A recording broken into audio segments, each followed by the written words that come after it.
को बेच नहीं सकता तब तक उसका मालिक की अनुमति नहीं है। आज बिना लोगों की अनुमति के ये मैनेजर जो बैठे हैं मोदी सरकार, ये हमारे देश की सब पब्लिक सेक्टर को बेच रहे हैं, सब संपत्ति को बेच रहा है। जब बिना मालिक की अनुमति को लिए हुए अगर मैनेजर बेचता है तो क्या करना होगा मालिक को, यानी आपको और हमको? उस मैनेजर को बदलना होगा, उस मैनेजर को हटाना होगा और उस मैनेजर को हरा कर नया मैनेजर ले आओ जो जनता के हित में काम कर सके। ये जो लूट जो मची हुई है हमारे देश में, किस तरीके की लूट? इस 10 साल में 16 लाख करोड़ रुपए का कर्जा जो लिया बड़े बड़े पूंजीपति मोदी साहब के दोस्त, इन 16 लाख करोड़ रुपए के कर्जों को माफ कर दिया। 16 लाख करोड़ रुपए माने कितना हुआ बताइए? 16 के बाद अब 12 शून्य ऐड करो, 12 जीरो आधा बजट वो ऐड करो, उतना लूट हो गई, उन सबको माफ कर दी। अपना किसान अन्नदाता जो 20,000 30,000 रुपए का कर्जा लेता है, उसके कर्जे को माफ करने की बात कहो तो सरकार नहीं करती। और किसान जो हमको पैदा करके खिलाता है वो खुदकुशी कर रहा है क्योंकि उसके पास पैसे नहीं है ये लौटाने के लिए कर्जा। यानी अपने दोस्तों को, अदानी को, अंबानी को वो देश की पूरी संपत्ति सौंप दी। यहाँ तक कि आप जब आ रहे हो यहाँ पे, जब चुनाव की चर्चा में जाते हैं, आप लोगों को सबके साथ भी होता होगा, लेकिन हम लोगों के साथ ज़्यादा होता है क्योंकि हम ज़्यादा मतलब घूमते हैं। और जब गांव ग्रामीण इलाकों में जाते हैं, बहुत सारे जगहों पर आपका नेटवर्क काम नहीं करता, फ़ोन का नेटवर्क काम नहीं करता। और नेटवर्क काम नहीं करता तो लोग बोलते हैं वहाँ पे, सर जियो का कार्ड ले लो, जियो का। तो मैं बोला जियो का क्यों भाई? कहता है मेरा तो BSNL का है। ऐसे BSNL को मार के जियो बना लिया, तो जियो का कार्ड लो, अब वो ये एक ही कार्ड चलता है। और जब जियो का लॉन्च हुआ था, पार्लियामेंट में मैं था उस समय, जियो की शुरुआत हो रही थी, तो मोदी सरकार जो है, मोदी साहब जो है, पूरे हर अखबार के अंदर फ्रंट पेज में एक कलर्ड एडवर्टाइजमेंट में जियो को जो है ये बताते हुए लोगों को अर्ज कर रहे थे कि जियो को सब्सक्राइब करो। मोदी साहब खुद प्रधानमंत्री होकर। तो उस दिन मैं पार्लियामेंट में कहा, मोदी साहब बैठे हुए थे, इत्तेफाक से वो सामने बैठते मेरे, जहाँ पे मैं बैठता हूँ, तो वो सामने थे वहाँ पे। तो बोला, मोदी साहब आपने तो हमारे देश का नारा ही बदल दिया। वो बोला कौन सा नारा? बोला आज भी हमारे देश के अंदर सिपाही जब एक दूसरे को देखते हैं वो जय हिंद बोलते हैं। तो आज आपने जय हिंद को जियो हिंद बना दिया और पूरा जो है देश की संपत्ति को आपने अंबानी को सौंप दी। अब ये जियो हिंद ये इस तरीके से बनाकर पूरी की पूरी, आपके एयरपोर्ट अदानी के पास, सी पोर्ट अदानी के पास, पेट्रोलियम पूरा अंबानी के पास, बाकी इंफ्रास्ट्रक्चर अंबानी या अदानी के पास, और सब आपके रिसोर्सेस, माइंस, मिनरल्स, आपका कोयला, आपका लोहा, ये सब प्राइवेटीकरण करके आप जो है बड़े बड़े पूंजीपतियों को बता रहे हो। तो इसका नतीजा क्या निकला कि 10 साल में 22 खरबपति बने मोदी साहब के चलते हुए। और उस 22 खरबपति, 22 इंसानों के हाथ में कितना है संपत्ति? देश का 70% आबादी, 70%, यानी 1 करोड़ लोग, 70% आबादी के पास कितना संपत्ति है? वो सिर्फ ये 22 लोगों के हाथ में। यानी ये है अमीर अमीर बन रहा है, गरीब गरीब बन रहा है। और गरीब के लिए आज सबसे ज़्यादा बेरोजगारी आज़ादी के बाद हमारे पास 42% हमारे देश के अंदर हमारा नौजवान जो ग्रेजुएट है वो अनएम्प्लॉयड है, 42%। इतने बड़े तादाद में देश की अगर नौजवान भटक रहा है, कोई नौकरी नहीं है, तो देश के लिए ही बहुत खतरनाक बात। और साथ ही साथ महंगाई बढ़ते जा रही है। महंगाई जब बढ़ते जा रही है, मोदी साहब कहते हैं कि मैं तो मुफ्त में अनाज बांट रहा हूँ। अरे आप क्या बांट रहे हो अनाज? वो कानून है हमारे देश का अन्न सुरक्षा कानून, लेकिन उस कानून के अंदर भी बड़ा धोखेबाजी किया उन्होंने, जिसको समझना ज़रूरी है। 5 किलो अनाज हर व्यक्ति को, आप जो है 80 करोड़ लोगों को 5 किलो अनाज जो है मुफ्त में देते हो, और 5 किलो अनाज सब्सिडाइज्ड रेट में देना, यानी 5 किलो चावल 3 रुपए किलो, आटा 2 रुपए किलो और दाल 1 रुपए किलो, इस रेट पे देना है। ये कानून ये बंद कर दिया मोदी साहब ने, ये कहते हुए कि मैं आपको 5 किलो मुफ्त दे रहा हूँ। अरे जिंदा रहने के लिए हर व्यक्ति को हर महीने कम से कम 10 किलो अनाज की ज़रूरत है। बाकी 5 किलो अगर बाजार में खरीदेगा तो कितना होगा? आज कितना है चावल यहाँ पे बैरकपुर में? कितना होगा चावल 1 किलो? 60 अबव, चलो 60 से ऊपर कह रहे हैं तो 60 तो रख लो। 5 किलो अगर चावल आप खरीदोगे कि कितना हो गया? 300 रुपये कम से कम। 5 किलो सब्सिडाइज चावल आपको मिलता तो कितना होता? 15 रुपये। तो 15 रुपये की जगह आपको 300 रुपये देना पड़ रहा है। ये है मोदी साहब का खेल। एक तरफ से कहते हैं कि मैं मुफ्त में बांट रहा हूँ, दूसरी ओर से हमें जो 15 रुपये में जो मिलना था वो उसको जो है 300 रुपये बनाकर अब आप जो है इस तरीके से हर परिवार के साथ आप जो है खिलवाड़ कर रहे हो। हालत क्या है? 90% हमारे देश के अंदर परिवार, 90% हमारे देश के अंदर परिवार आज जिंदा है उधार लेकर। उनकी आमदनी के आधार पर वो जिंदा नहीं रह पा रहे, उनको उधार लेना पड़ता है हर महीने जिंदा रहने के लिए। और कितने दिन तक वो उधार लेते रहेंगे और चुकाते रहेंगे? यानी ये हालत हो गई हमारे देश के अंदर। आपके रियल वेजेस जो है, तनख्वाह जो असली तनख्वाह है, आपके बैरकपुर जो है ये मजदूर वर्ग का इलाका है। यहाँ पे जो आपका रियल वेजेस जो मिल रहा है वो पिछले 10 साल में स्टैग्नेंट है, उसके अंदर कोई बढ़ोतरी नहीं। महंगाई बढ़ रही है, बेरोजगारी बढ़ रही है, आपके राशन जो है घट रहा है। तो किस तरीके से जिंदा रहेंगे? अगर इनको जिंदा रखना है, हिंदू मुसलमान के बीच में तनाव, ये तनाव को पैदा कर ये इसको बोले कि ये है आपका खाना, ये खाते रहो, और आप जो है ये सांप्रदायिक नारे लगाते चलो। तो इस तरीके की लूट मची हुई है आज देश में। जनता के लिए लूट, अमीर अमीर हो रहा है, गरीब गरीब हो रहा है। अब ऐसी हालत में इससे छुटकारा पाने के लिए एक तरफ से हमारे देश की चरित्र को ही, कैरेक्टर को ही बदलना, एक धर्मनिरपेक्ष जनतंत्र का गणराज, सेक्युलर डेमोक्रेटिक रिपब्लिक, दूसरी ओर से आम मेहनत के आम मेहनत के लोगों की ज़िंदगी बर्बाद करना। इन दोनों से बचने के लिए हम लोगों ने सब मिलकर, जितने भी जनतांत्रिक पार्टियां, धर्मनिरपेक्ष पार्टियां हैं, सब मिलकर हम लोग जो है ये इंडिया गठबंधन बनाई। अब ये इंडिया गठबंधन बनाई, कई सारे पार्टियां जुड़ते गए। पहले मीटिंग में हम लोग सब ये योजना किया तो 14 पार्टियां थी। दूसरे मीटिंग में ये 14 बढ़कर 21 हुई।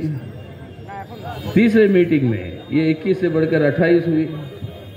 और इस तरीके से ये पार्टियां जुड़ते गए, और जिसमें से सबसे पहले से जो दिक्कत करने वाले पार्टियां 2 थी।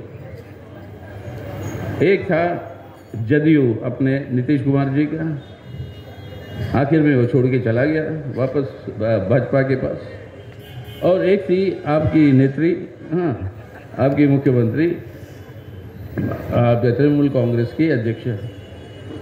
चलो हमने कहा कि सबको जोड़ना हमारा काम है, तो सबको जोड़ते हुए चल रहे हैं। तो आज यहाँ पे आके अचानक मुझे, जब कल आया था तब मुझे सुनाई दिया था कि आपकी मुख्यमंत्री कह रही है कि हम इंडिया गठबंधन को बाहर से समर्थन करेंगे। चलिए, अभी तक तो आप कह रहे थे, और आज कह रही है कि इंडिया गठबंधन को हमने बनाया। वो खुद कहती है हमने बनाया, और परसों कह रही थी कि इंडिया का नाम उन्होंने दिया। अभी ये सब अब क्या बोले, अब झूठ बोले कौवा काटे वाली बातें, मतलब ये सब अब कैसे, अब ये एक्चुअली तो ये बात हुई कि अगर आप इंडिया के स्थापना करने वाले से आपने जो बनाया है, तो बाहर का समर्थन का मतलब क्या है? बाहर का समर्थन का पेटेंट जो है वो सीपीआईएम के पास है। पिछले 40 सालों से हम जो है वीपी सिंह सरकार से लेकर आज तक हर बार आउटसाइड सपोर्ट करते आए। हमें पता है आउटसाइड सपोर्ट का मतलब है सरकार में शामिल नहीं होंगे, सरकार के समर्थन करेंगे किसी एजेंडे पे, लेकिन आउटसाइड सपोर्ट का मतलब है कि आप इस गठबंधन का हिस्सा नहीं हो, तभी तो आउटसाइड सपोर्ट है। एक तरफ से कहते हो गठबंधन मैंने बनाया, बाद में कहते हो कि मैं बाहर से समर्थन करूंगी। अरे भाई, जब मेकअप कर लो माइंड क्या है। असली बात तो ये है कि बंगाल के अंदर इंडिया गठबंधन का अगर रीढ़ का हड्डी कोई है तो वो है ये वाम मोर्चा और कांग्रेस की ये जो गठबंधन है, ये है बंगाल के अंदर इंडिया गठबंधन की रीढ़ की हड्डी। ये है जो यहाँ पर संकल्प ले चुका है, भारत को बचाना है, मोदी सरकार को हराना है, बंगाल को बचाना है, तृणमूल सरकार को हराना है। ये है हमारा लक्ष्य इस गठबंधन का। इसके आधार पर हम जो है आगे बढ़ते जाएंगे। जब ये बात होती है, ये तो है आपकी नेत्री की, तो देश के प्रधानमंत्री को इंडिया बोलने में शर्म आता है। वो हमको कभी इंडिया ब्लॉक नहीं बोलते हैं, इंडिया अलायंस नहीं बोलते, तो क्योंकि वो इंडिया बोलने में ही शर्म आती है उनको, इसलिए तो उन्होंने अपने आप को भारत के प्रधानमंत्री बोलते हैं, इंडिया के नहीं। और इंडिया दैट इज़ भारत, ये दोनों नाम हमारे संविधान में है, हमारे ऑफिशियल नाम है। खैर उनको छोड़िए, इंडिया नहीं बोलते, वो बोलते इंडी अलायंस। तो वो जब बोलते इंडी अलायंस, तो मैंने भी पूरे देश भर में बोलना शुरू कर दिया। हम अगर इंडी अलायंस है, प्रधानमंत्री नेतृत्व कर रहे हैं अंडी अलायंस को, नेशनल डेमोक्रेटिक अलायंस है ना अंडी अलायंस, तो भाई अगर हम इंडी अलायंस है तो आप अंडी अलायंस है। तो गुस्सा आती है उनको कि ये किस तरीके से प्रोनाउंस कर रहे हो आप। तो बोला दक्षिण भारत का हूँ, मेरा प्रोनाउंसिएशन गलत से होता ही है, तो क्या कह रहा है, चलो ये बात छोड़े। लेकिन अब इस तरीके की छोटेपन में हमारे देश के प्रधानमंत्री मतलब फंस जाते हैं। लेकिन ये जो पूरा लूट जो मचा हुआ है इंडिया अलायंस का, जो वो कहते हैं, लेकिन इंडिया ब्लॉक का हमारा का पूरा आज सिर्फ देश को बचाना सांप्रदायिक ताकतों से और देश के लोगों की रोजमर्रा की जिंदगी को बेहतर करना ही नहीं, लेकिन देश का लूट को बचाना। और ये लूट जो हो रहा है देश की संपत्ति बेच के ही नहीं, ये लूट जो हो रहा है सबसे बड़ा भ्रष्टाचार करते हुए। इतनी बड़ी भ्रष्ट सरकार आज़ादी के बाद हमने कभी नहीं देखी। ये इलेक्ट्रल बॉन्ड्स की बात जब आई, हमारी पार्टी मार्क्सवादी कम्युनिस्ट पार्टी सीपीआईएम, और हम पार्लियामेंट में थे उस समय जब इसका कानून बना, उस समय उसका विरोध करके वोट किया, अमेंडमेंट्स मूव किया, अमेंडमेंट्स को पारित किया, लेकिन लोकसभा में इनकी मेजॉरिटी को इस्तेमाल करके उस अमेंडमेंट्स को हरा दिया था मोदी सरकार ने। और उसके बाद वहीं पर हमने घोषणा कर दी कि सीपीआईएम इलेक्ट्रल बॉन्ड्स कभी स्वीकार नहीं करेगी। और उसका विरोध करते हुए एकमात्र पॉलिटिकल पार्टी है पूरे देश में जिन्होंने एक पैसा भी नहीं लिया इलेक्ट्रल बॉन्ड से। हमने कहा ये गैर कानूनी और ये गलत है, और हमने एक पैसा चंदा वहाँ से लिया नहीं। इसलिए सुप्रीम कोर्ट ने हमारी याचिका को एडमिट किया था। बाद में सुप्रीम कोर्ट ने कहा ये अनकॉन्स्टिट्यूशनल है, ये हमारे संविधान के खिलाफ है। अब संविधान के खिलाफ ये हो गई, और उसके बाद जब खुलासा में पता चला किस तरीके से पैसे बना रहे थे, इतना भ्रष्ट सरकार मैंने नहीं देखा मेरे ज़िंदगी में, पिछले 50 साल की राजनीति में इतना बड़ा भ्रष्ट सरकार नहीं देखी। कम से कम 3 तरीके अपनाए इलेक्ट्रल बॉन्ड्स के सवाल। पहला तरीका क्या था, कंपनियों के मालिक को बुलाओ और उनको बोलो कि तुम इलेक्ट्रल बॉन्ड्स खरीद कर बीजेपी के नहीं दोगे तो तुम्हारे ऊपर ईडी और सीबीआई के केस डालकर तुम्हें जेल में भेज देंगे, यानी डरा कर। सीधा इटली के अंदर माफिया का रूल जो होता था, मतलब वो चल रहा है।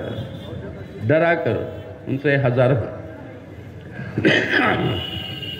करोड़ों रुपए ले ली। दूसरा तरीका,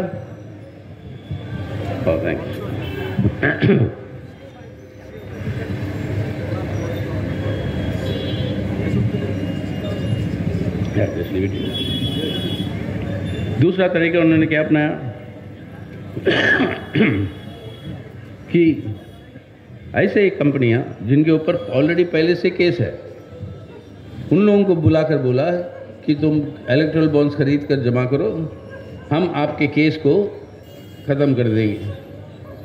और इस तरीके से केसों को ख़त्म कर दिया जो भ्रष्ट लोग हैं, और पैसे बना ली। तीसरा सबसे बड़ा खतरनाक बात वो ये है मनी लॉन्ड्रिंग का।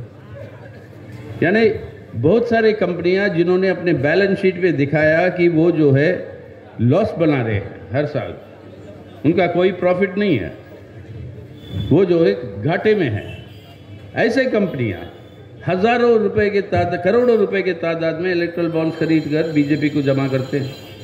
कहां से आया है पैसा? कहां से आया है पैसा? किसका 2 नंबरी पैसा है ये? क्या ये विदेशी पैसा है, या जो ब्लैक मनी है जिनके हाथों में वो वाइट हो रहा है, या ये विदेश के इलीगल आर्म्स ट्रेड का पैसा है, या विदेश का इलीगल ड्रग्स के ट्रेड का पैसा है? अगर ये सब पैसा है तो ये बहुत खतरनाक है हमारे देश की सुरक्षा के लिए। इतना बड़ा खतरा मोलते हुए अपने पैसे बनाते जा रहे हैं मोदी साहब। 10,000 करोड़ रुपए के आसपास उन्होंने इलेक्ट्रल बॉन्ड से पैसे बनाया। इस तरीके से कानूनी दर्जा देकर the legalising of political corruption जो किया गया है वो है इलेक्ट्रल बॉन्ड। और ये लीगलाइजिंग के मालिक और नेतृत्व रहा मोदी साहब के हाथ के चलते हुए। ये एक ही उदाहरण है, पीएम केयर्स का फंड है, बहुत सारे और फंड है। अब ये भ्रष्टाचार करते हुए ये धांधली दिखाता है कैसे डील करना है, और वही मेथड वो अपनाते हैं राजनीतिक पार्टियों के साथ। क्या करते हैं राजनीतिक पार्टियों के साथ? कुछ राजनीतिक नेता है जिनके ऊपर ईडी और सीबीआई के केस पहले से ही है, उनको बोलते हैं कि भाई तू अपना पार्टी छोड़कर तू भाजपा में आ जा, तेरे केस हम साफ कर देंगे। कुछ लोग ऐसे हैं जो पावरफुल लोग हैं अपने पार्टी में, लेकिन उनको धमकी देते हैं तू अपना पार्टी छोड़ के नहीं आएगा तो तेरे को ईडी के केस में डाल देंगे। और जैसे दिल्ली के मुख्यमंत्री, झारखंड के मुख्यमंत्री को जेल भेजा, तेरे को भी भेज देंगे। अब वो डर के मारे कुछ लोग जो है उसके अंदर सकम हो जाते हैं। तो इस तरीके से दूसरे पार्टियों को तोड़ कर अपने पार्टी को मजबूत करने के लिए इस तरीके की तरीका अपनाते आए हैं।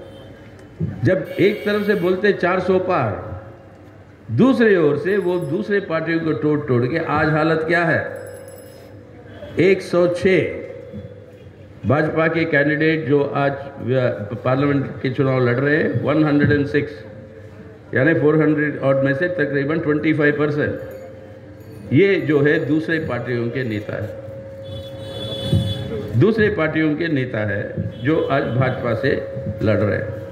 और आप ही के इलाके में यहाँ पर भी अब कौन सा है तुम्हारा पुराना एमपी कौन है, एमएलए कौन है, मुझे भी पता, मैं भी कंफ्यूज हूँ। कौन टीएमसी था या कौन ये बीजेपी था, ये आप लोग झेल लीजिए, मैं तो जानने वाला नहीं हूँ, आप लोग उसको संभल लीजिए। लेकिन ये है हालत उनका राजनीतिक पार्टियों के पर। लेकिन एक और तरीका, और वो तरीका क्या है? कुछ ऐसे पार्टियां हैं जहां पर वो नेता है जो चाहते हैं भाजपा के साथ जाए, लेकिन भाजपा के साथ अगर जाएंगे तो वहां के अल्पसंख्यकों की सपोर्ट जो है वो खो जाएगी। अगर भाजपा के साथ जाओगे तो माइनॉरिटीज़ का सपोर्ट हो जाएगा।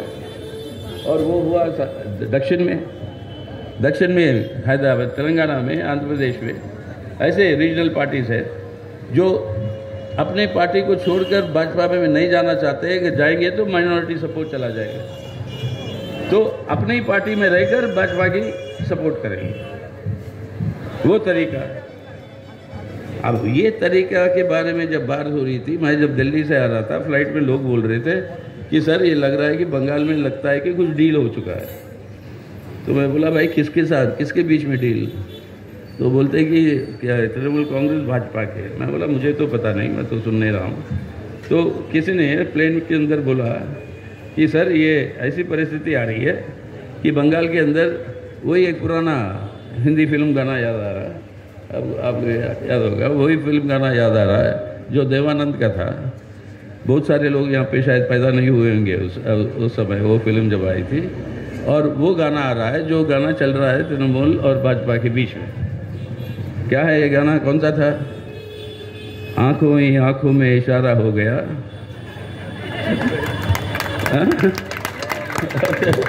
तृणमूल और भाजपा के बीच में आंखों ही आंखों में इशारा हो गया, बैठे बैठे जीने का सहारा हो गया। अब ये किस तरीके की डील मेकिंग हो रही है ये हमें समझ नहीं, वो अलग बात है, उसका जवाब आपको देना होगा। लेकिन सवाल ये है कि इतने लोगों के पीछे इसका दुरुपयोग करके ईडी और सीबीआई का जब बोलते हैं तो मोदी साहब, अमित शाह साहब का कहना है हम भ्रष्ट लोगों के खिलाफ जा रहे हैं। क्या आप भ्रष्टाचार के खिलाफ लड़ना नहीं चाहते हो? हमारे ऊपर आ रहे हो।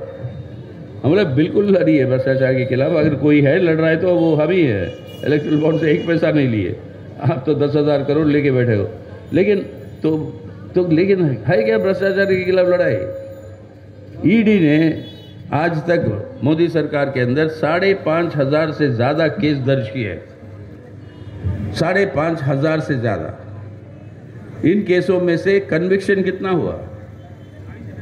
कन्विक्शन हुआ 23 5,500 केस और 23 लोगों के ऊपर सजा। क्यों? क्योंकि ये केसों के पीछे तथ्य नहीं है गिरफ्तार करने के लिए, ये इस्तेमाल करते हैं धमकी देने के लिए, दबाव डालने के लिए, ताकि लोगों को डराकर भाजपा के साथ जो है उनको जोड़ने के लिए। ये है असलियत। तो आज दोस्तों ये नौबत आई है हमारे सामने कि अब 10 मिनट बाकी है शायद ना, 15 मिनट, 10 बजे के। अब ये इलेक्शन कमीशन के आदेश, न तो 10 बजे बज गया तो अब न बजे ना नहीं, अब ये इलेक्शन कमीशन का पता नहीं अब क्या क्या करेगी। अब आज आंकड़े निकाली है पहले चरण के वोटिंग का, और आज तक नहीं बता रहा हूँ। ये इलेक्शन कमीशन का स्वभाव क्या है, कैरेक्टर, जितना वोट